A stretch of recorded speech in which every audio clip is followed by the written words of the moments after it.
All right, let's shift our focus now on the hijab story. This controversy has resurfaced in Karnataka's Udupi. Now, Muslim students from another college in the district have complained of not being allowed to enter classrooms wearing hijab. The students were seen pleading with the principal to allow them in.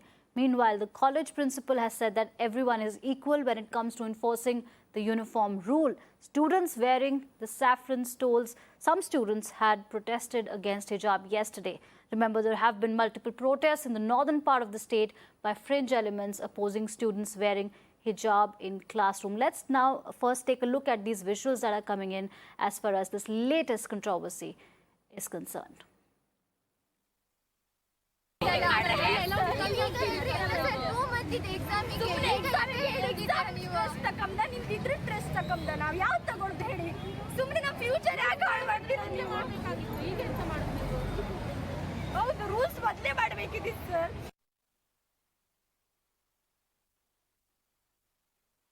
Now, after the government college announced their decision to stop girl students from entering the classroom in hijabs, 5 students have now moved Karnataka High Court.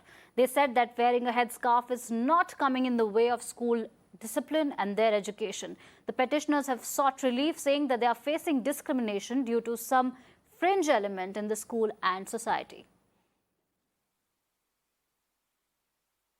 And amid this fresh controversy and incident in Kundapur over hijab, Times Network's Deepak Bopanna spoke to Kundapur MLA Haldi Srinivas Reddy. The MLA said that the state minister had ordered that students wearing hijab should not be allowed entry. ಈ meeting ಅಲ್ಲಿ ಏನ್ decide ಆಯ್ತು sir? ಏನ್ decision ಅಂತ ಹೇಳಿದ್ರೆ ನಮ್ಮ Nagesh ಮಿನಿಸ್ಟರ್ಗೆ phone ಮಾಡಿ Muslim ಬಾಂಧವರಿಗೆ ಫೋನ್ ಕೊಟ್ಟಿದ್ದೇನೆ. ಅದರಲ್ಲಿ ವಿದ್ಯಾವಂತರಿಗೆ ಫೋನ್ ಕೊಟ್ಟಿದ್ದೇನೆ. ಅಲ್ಲ, ಇವತ್ತು ಕ್ಲಾಸ್ ರೂಮ್ ಒಳಗಡೆ ಬಿಡ್ತಿಲ್ಲ. ಹಿಜಾಬ್ ಹಾಕೊಂಡು ಹೋಗ್ತಿದಾರೆ, ಅವರು ಅಳ್ತಾ ಇದಾರೆ ಸ್ಟೂಡೆಂಟ್ಸ್. 2 ತಿಂಗಳಿದೆ ಎಕ್ಸಾಮಿಗೆ, ಈ ಟೈಮಲ್ಲಿ ಅವ್ರ ಫ್ಯೂಚರ್ ರೂಯಿನ್ ಆಗ್ತಿದೆ ಅಂತ. ಅಲ್ಲಲ್ಲ, ಬಿಡಬಾರದು ಅಂತ ಹೇಳಿ ನಿನ್ನೆ ಮಿನಿಸ್ಟರ್ ಹೇಳಿದ್ದಾರೆ. ನಾನು ಪೇಪರ್ ಹೇಳಿಕೆ ಕೊಟ್ಟಿದ್ದೇನೆ ನೋಡಿ.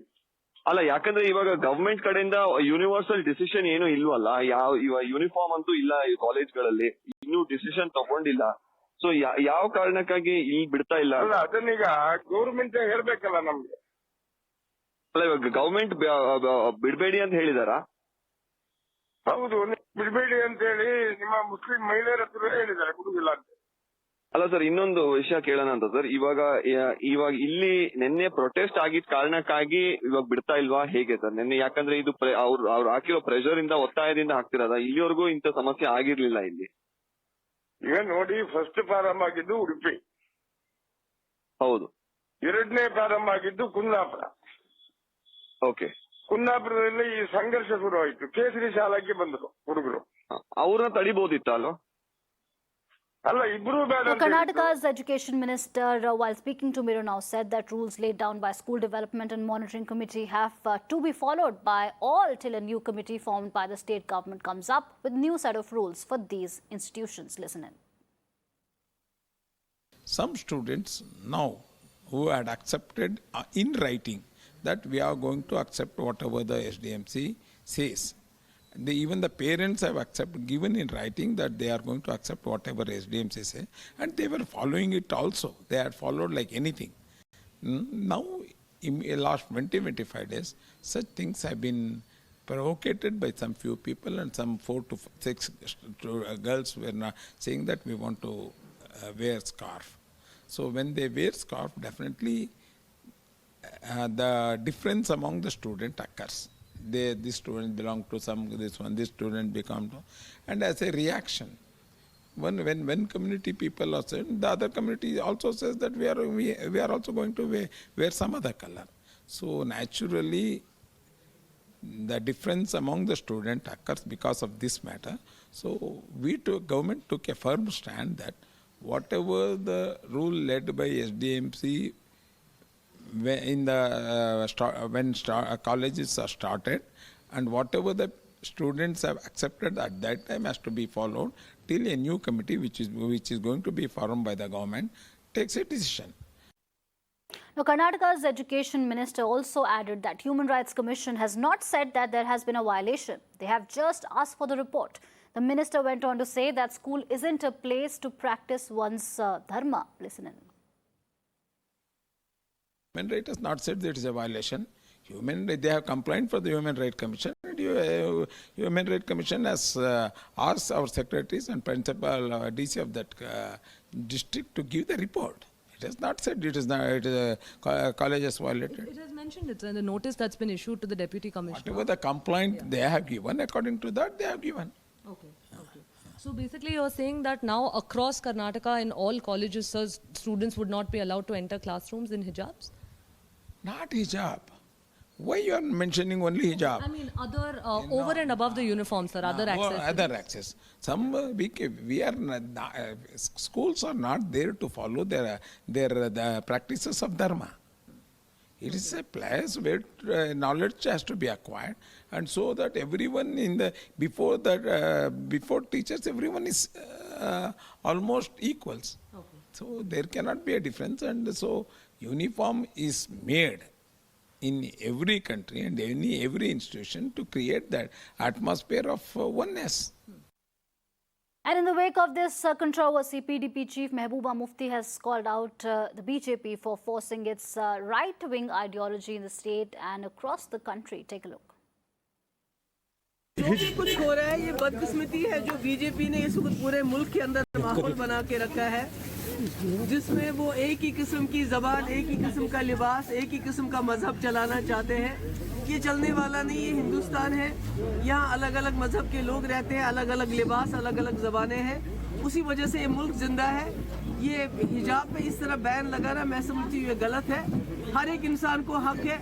हमारे यहाँ जो राजस्थान दूसरी जगहों पे औरतें घूंघट निकालती हैं, इसका कतई मतलब नहीं है कि आप उनको घूंघट निकालने से मना करेंगे, पर्दा करती है। हर एक मजहब में पर्दा करने का अपना अपना तरीका होता है, तो मैं समझती हूँ बहुत गलत है, इसको हम कंडेम करते हैं, ये नहीं होना चाहिए।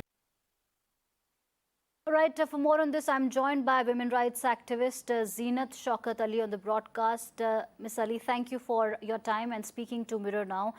Today, another incident has come to light where about 20 girls were seen pleading with their principal to let them access the college premises just because they were in their hijab.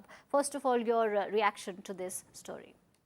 I think, I think that in a democratic country, where there's a constitution which gives certain rights to men and women to dress the way they would like, I do not think that any form of a dress, whether a Sikh wears a turban or a lady wears a hijab, you can ban the student from entering the university or the college.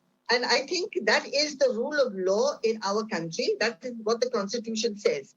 So therefore, to not allow the children only to not, enter because of a certain kind of a dress is, I think, against democratic norms to start off with.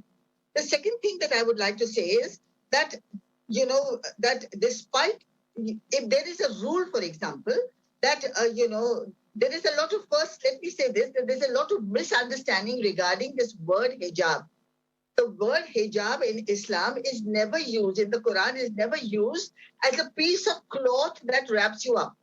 There are 7 verses in the Quran which has used the word hijab, and it has used it in the metaphorical way. There's a hijab, being the barrier between God and human beings. There's a hijab between good and evil. There's the hijab when Mary left her, and she was pregnant. She went and she created a barrier between herself and the people, and so on and so forth. Now, the whole point of this is that, when, first of all, when there are impressionable, vulnerable minds before us, we cannot place bans of this kind without some kind of an explanation. And I think it is time for the Muslim community to rise as a whole and to understand what is hijab, what is the school want, what's the government asking for. But yes, to lay down a blanket law against the Muslims, and, the Muslims have been suffering. You see the love jihad, you see, you see the enforcement in so many other ways on them, has been detrimental. There has been lynchings. So naturally they will take a stand. The Muslims will take a stand that this is discriminatory and against them. But I want to point out to you that there are several Muslim countries today in the world. I'm not talking about the West, I'm talking about Muslim countries which have banned the veil, banned the veil. And those are Kosovo, Azerbaijan, Tunisia, Syria, Egypt, and Turkey. And the question of mandatory does not arise. The question of not wearing it arises. So they have been banned in these Muslim countries, whereas it has been made mandatory in places like Iran, in Afghanistan, and in the district of Aceh in Indonesia. Now, the point is that several other countries of the world have told girls when they enter government buildings or universities that the veil cannot be worn. And in Malaysia, for example, that except when you go to a mosque and you have to wear the veil, then that is another thing. So I think there has to be a debate, because you see, young, vulnerable, impressionable minds first do not understand this problem, as I think a majority of Muslims do not go by the popular understanding. But banning it this way, all of a sudden, without any kind of a debate on the subject, unless it is done all over India, and saffronization also, I mean, any kind of a color, then it would cut across religions, it would have to cut across cultures, it would have to cut across communities, that there is going to be only one form of dress that is allowed in a school, and that is the uniform, which we wore. I was in a convent, I wore a uniform and went to school, and so on and so forth. So even if you come from the home, dressed in a particular way, when the class and the school and the college demands it, but that has to be a sort of a uniform understanding that this is what we are doing, not to create discrimination, but to create equality among the students. Not to say that, now, for example, if there's a male student and he's a Sikh boy, would you ban him from entering the class just because he thinks his religion is telling him to wear the turban? Now, how are you going to tackle that? So the whole thing is that you cannot have anything special for one community and minus the other community from that. So, and as I said, the second part of it, where Muslims must also have this inter-religious dialogue as to what is the hijab, and what, the word for covering yourself was called khimar, and it is called jilbab, and that was a peculiar dress to Arabia. And there have been, it has been a long lecture that I'm writing on this subject at length now, because I think it's the need of the hour. But at the moment, I think that, constitutionally, is it right or wrong? The judges have to decide, since the matter has gone to the High Court. I think that constitutionally, when, a Sikh can wear a turban or you can wear a saffron dress, then where is the question of a girl not covering her head or the way she wants to dress? Absolutely. So, but as far as Islam is concerned, I think we have to create a better understanding as to what Islam is saying about dress. Today in Saudi Arabia, in a country like Saudi Arabia, the greatest, one of the greatest imams, they call Imam Mutlaq, has passed this 2 years ago to say that it is not necessary for women to wear the abaya. Women have to be dressed decently. And he said 90% of the women of the world do not wear abayas, and they are very good Muslim women. So therefore, you see, a particular dress does not define you. Nor does the Quran give you a particular dress. It speaks of decency, it speaks of modesty, it speaks of chastity. But it does not drive you to wear this particular kind of a dress or that particular kind of a dress.